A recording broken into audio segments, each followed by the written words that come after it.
Пайдалы ақпарат өзіңізді қалай дамытуға болады. Сәлем, достар. Бүгін сіздермен өз уақытыңызды дұрыс ұйымдастыру және жеке даму туралы пайдалы кеңестермен бөліскім келеді. Бұл ақпарат сіздің күнделікті өміріңізді жақсартуға көмектеседі. Бір таңертеңгі әдеттерді қалыптастыру. Әр күніңізді тиімді бастау үшін қарапайым, бірақ пайдалы әдеттерді енгізіңіз. Мысалы, таңертең ерте тұрыңыз. Ерте тұрған адамның күні ұзақ және өнімді өтеді.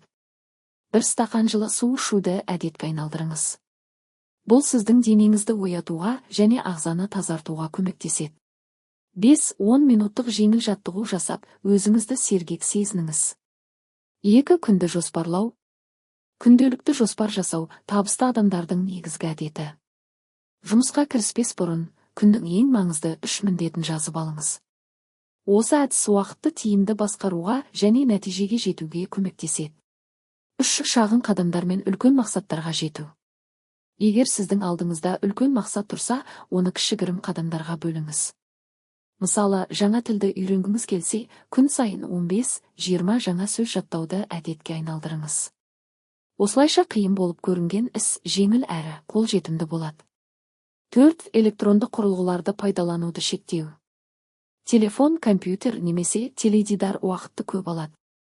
Бұл құрылғыларды пайдалану уақытын шектеу арқылы маңызды істерге көбірек көңіл бөлуге мүмкіндік аласыз. Мысалы, күн сайын телефонсыз 1-2 сағат өткізуді бастауға болады. 5 күннің соңында рефлексия жасаңыз.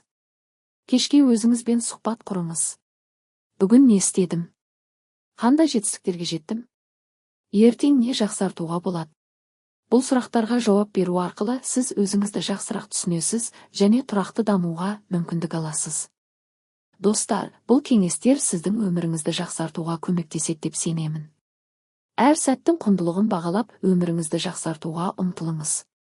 Егер бұл ақпарат пайдалы болды деп ойласаңыз, осы видеомен достарыңызбен бөлісіңіз және пікір қалдыруды ұмытпаңыз.